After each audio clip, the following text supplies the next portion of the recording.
Worst game so far ng Lakers, sumakit ulo ni Luka sa nangyari. Nag-ala Jordan pa ang player ng Atlanta, durog ang Lakers sa first overall pick.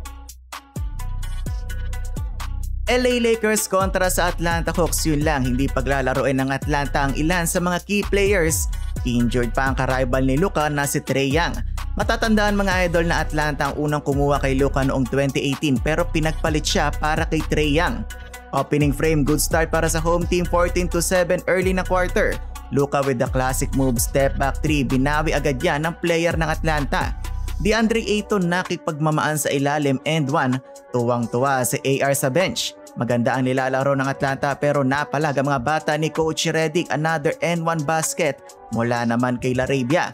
Yun lang, bumawi agad sa kabila ng highlight ang player ng Hawks, napaflex pa ng muscle. Taga-ball pa din ng Lakers, DK nakakonvert sa ilalim ng basket. 40 seconds remaining in the quarter, napakalayo ng binitawan na tres ni Luka. 12 puntos na so far para kay Dadon. Hindi papatalo ang Atlanta mga idol, 3-pointer to end the quarter, 37-29. Second quarter, eto nagkaminuto na si Bronny James, walang sinayang na oras si Bronny, atake kaagad sabay pull up.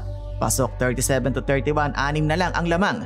Bronny sumubok ulit sa tres, yun lang bumaldog yung tira. Marcus Smart napilitan na tuloy umatake dahil stagnant na ang opensa ng Lakers. Walang gustong umatake sa paint area.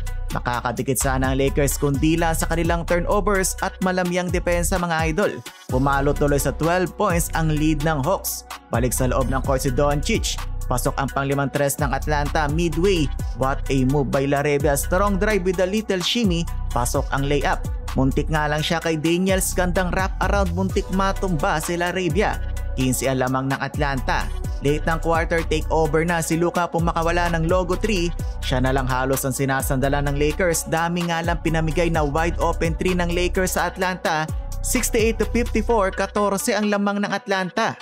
Third quarter, disaster ang nangyari sa Lakers. 13 tuturan ang ginawa ng Atlanta sa pagsisimula ng period. Agad na pa-timeout si Coach JJ Redick. Pero after ng timeout mga idol, lalo silang pinayoko ng Atlanta. Nag-ala Jordan pa ang player ng Hawks. Mogay hang time reverse layup, nagkape sa ere. Tapos para nagtatapon ng bola ang Lakers, showtime na tuloy ang first overall pick ng Hawks sa Karirisa Che. Biggest lead so far, 25 points, anyari sa Lakers. Timeout na naman si Coach JJ. Hindi pa tapos ang third, unti-unti na pinasok ni Coach JJ ang bench players. Fourth quarter, wala na mga idol, nagsipaglaban na lang ang mga bench player ng kani-kanilang kupunan. Sumakit ulo ni Luka sa nangyari. Worst game so far ng Lakers, 19 turnovers ang LA, meron lang 22 points si Luka Doncic.